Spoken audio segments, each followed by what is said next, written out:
lépp lu ngeen bëgg a xam ci l'école privée Serigne Cheikh Lo Diamaguène mbokk yi lépp lu ngeen bëgg a xam ci l'école privée Serigne Cheikh Lo Diamaguène ginnaaw biñ ko créé ba nëgëni atum 2013 ba 2025 dëkk leen ñu nopp daañ leen ko wax benn par benn ba mu leer leen nañ jàpp leen l'école privée Serigne Cheikh Lo Diamaguène Serigne Souhaïbou Lo moo ko créé ci atum 2013 fii ci Daaru Xuddoos mu nekk ci wetu ñaari étage mu créé ko nag ci anam yu metti lool metti ci jàngalekat ya fa jot na nekk metti ci directeur bi waaye metti ci élèves yi ndax ci 2013 boobu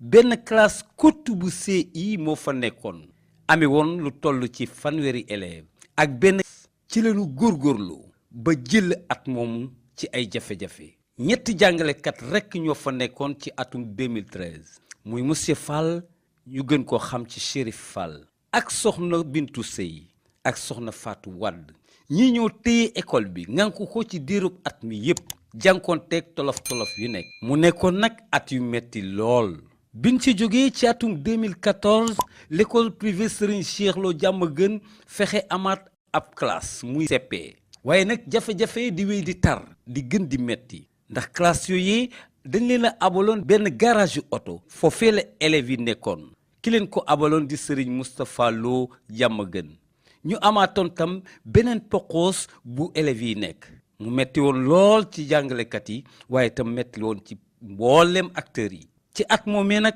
ci la monsieur Cissé agsi ci école bi ginnaaw jafe-jafe yooyu yëpp ñu doon jànkoonteel tamit ci atum 2014 jàpp 2015 ñu daal di tabax nag ci ndimbalu suñ borom ñetti salle de classe di gën di am yaakaar booleeg seen pas-pas ak gëm ne mbir mi dina baax dina jëm ca kanam ba tax ci atum 2015 jàpp 2016 école privée Serigne Cheikh Lo Diamaguène dolliwaat beneen classe bu CE1 ak jardin d'enfants bu complet maanaam am petite section moyenne section ak grande section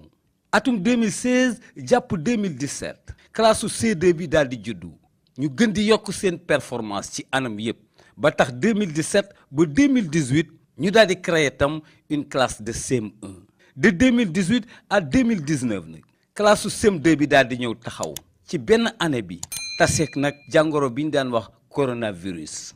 muy Covid-19 jaxas ci njàngale mi ak ci doxalinu njàngale mi looloo ko mayan tamit ñu aman pourcentage bu mucc ayib ci CFEE yi maanaam mbooleem candidat yi dañoo réussir à 100% ñuy gën di taxaw gën di am Pastef 2019 2020 taux de réussite CFEE bi doon 85% ndax jamono boobu 24 candidats kese la ñu amoon waaye année scolaire 2020 2021 24 candidats yi ñu amoon 100% lañ am ci taux de réussite ci CFEE bi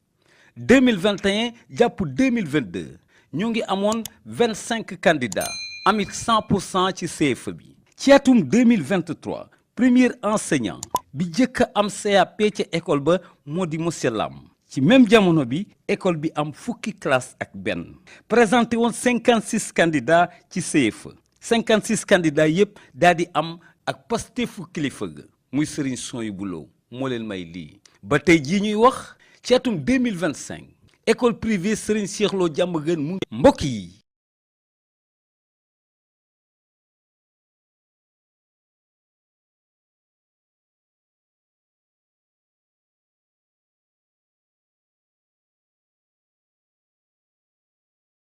le parrain du jour Serigne Moustapha Mbacké Kaolack ma bëgg ngeen tàccul ma ko bu baax a baax a baax